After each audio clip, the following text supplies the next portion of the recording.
مثل پرسه تو بارونی، مثل حاله مهمونی، مثل ماه عسل میمونی.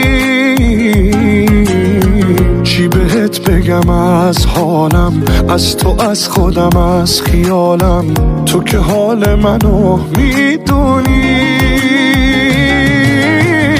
پای این همه خاطر با دل خون، اگه میشه بمون، بری جونم و میبری پشت سرت، نرا جون دوتامون از خیال